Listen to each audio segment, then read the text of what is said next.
आदर्श राजा कसा असावा, कशा पद्धतीने राजकारभार चालवायला पाहिजे, या गोष्टीसुद्धा आपल्याला रामायणामध्ये, रामकथेमध्ये पाहायला मिळतात. ठीक आहे. त्यानंतर आदर्श मी तसं म्हणलं की आदर्श पारिवारिक जीवन तुमचं कसं असावं, पती पत्नीचं नातं कसं असावं, पतिव्रता धर्म म्हणजे काय, ठीक आहे, ते कसं असावं. सीतामाता यासाठी भारतीय स्त्रियांमध्ये सर्वोच्च आहेत. ठीक आहे. लक्षात घ्या की उद्या आपल्या पतीला राज्य मिळणार होतं. ठीक आहे. अयोध्येचा राजा म्हणून नाव लौकिक होणार होतं. तर जिथे आपल्या पतीला राज्य मिळणार, ते राज्य न मिळता 14 वर्षाचा वनवास मिळतो.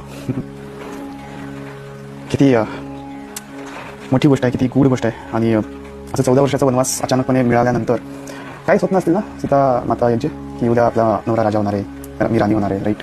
आणि किती स्वप्न काय काय रंगवले असतील. एकीकडे हे चालू आणि एका क्षणात असं कळतं की तुम्ही वनवासाला जायचं. बरं, तुम्ही नाही, रामाने, प्रभू श्रीरामाने. त्यावेळेस सीतामातेने काय भूमिका घेतली सर्व गोष्टींवर, हे सुद्धा खूप चिंतनाचा विषय आहे, खूप समजून घेण्याचा विषय आहे तो. आपण ते त्या वेळेस नक्की त्यावर डिटेलमध्ये चर्चा करूयात. त्यामुळं